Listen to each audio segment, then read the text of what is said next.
Hello there, beautiful people. This is Mr. Maestas, and today we're going to talk about logarithms. So the first thing I want to do is talk to you about how we, what a logarithm is really, and how we're going to change from exponential to logarithms. The one thing you need to remember is that if all you remember is that logarithms are the inverse of an exponent, you're going to be fine, all right? So we're really just writing an exponential equation. We're taking the inverse of that. So we're moving some things around. All right, so let's take a look. We always use a log. That's log is for logarithm, all right? So here's what we have. This is our exponential form, right? A equals b to the x, where b is our base, x is our power. So this a right here, this a is actually called our logarithm. So what's inside the log is what's equal to our exponential. This is pronounced log base b of a is equal to x, which is our exponent, all right? So this x, see the exponent there, this b right there, right? That b is the base, and again, a is called the logarithm, or the numerical value of that log. Let's take a look at some examples of how we're going to use this, all right? So let's go here. All right, so, ooh, that's the wrong, go all the way back here. Ooh, a lot of examples. We're going to run through this pretty quick though, watch. All right, so let's write this equation in exponential form. So again, all you got to do is remember that this right here, that's the base, okay? This is the base, this is the exponent, and this is what it equals to. So we're going to write it as 3 to the power of 2 equals 9.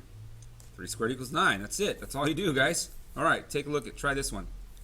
Write this one in exponential form. Again, this is the base, exponent equals, see if you get it right. Bam, did you get that? Okay, it's easy as that, okay? It's really not that complicated, all right? It's easy. So, how would we use a logarithm to write some things to go from exponential to logarithm? Well, remember, this is the base, so it goes log base b, right? Log base that is equal to this stuff, right? Log base 5 of 125 is equal to the power 3. Boom, done. Try one now. You try that. Write this in logarithmic form. Is that what you got? Perfect. All right, let's take another one. I feel like Dora the Explorer, you know.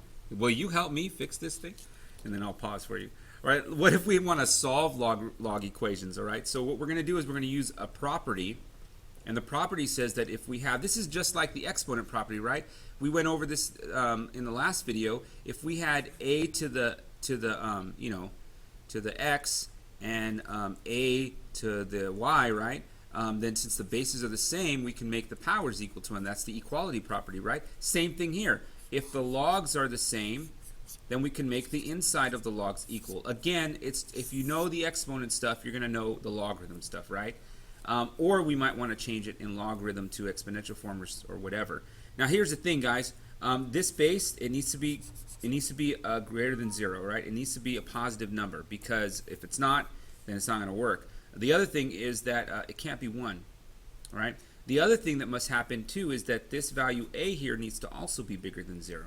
We're not going to have that case happen too much, but if we end up solving for the inside and it was negative, then we would have something called an extraneous solution, which I don't have an example in this video, but I may put up one later. There's actually a video on my pre-calc page that does have an example of that.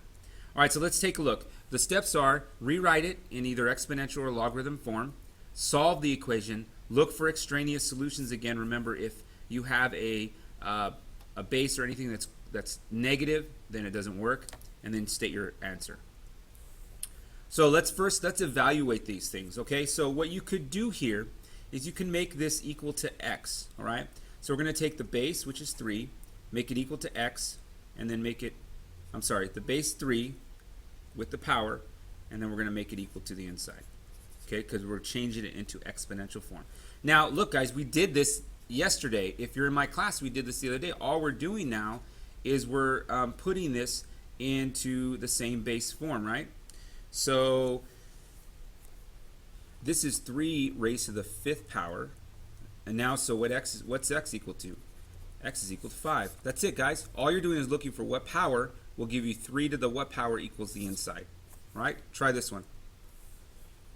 Evaluate log base 4 of 64. Did you get 3? If you did, awesome sauce. You're good. Let's go on to the next one. All right, now what if we have something a little more complicated? Well, what we're going to do is we're just doing the same thing, right? 3 squared equals the inside. And then we just solve. That's it. We just solve it. Okay, add 1, add 1. 10 equals 2x. Divide by 2. X equals 5. All right, does it work? Does it work? Does it work? Let's see. 2 times 5 is 10 minus 1, which is 9. That works. Check. Works good. We're done. All right, let's try another one here. Why don't you try this one? Remember, this is the base. This is the power. Did you get this? Boom. 7. All right. Okay, last one here, guys. What happens if we have 2 logarithms? Well, as long as the logarithms, as long as the logarithms have the same base and it's equal to it, all we have to do is take the inside and set them equal to one another. All right. In this case, we have a quadratic, so we're going to put everything on one side. I'm going to factor and solve for each of these. X equals 3, x equals 1. And tell me, does it work? Does it work? 3 squared, yes, dude, that works good. Okay, does this one work? 1 squared, 1, that one works too, so they both work. Nothing extraneous, we're good to go. All right, that's it, guys. That's using logarithms, solving some logarithm equations, and converting from log to exponential and vice versa. We'll see you later. Bye.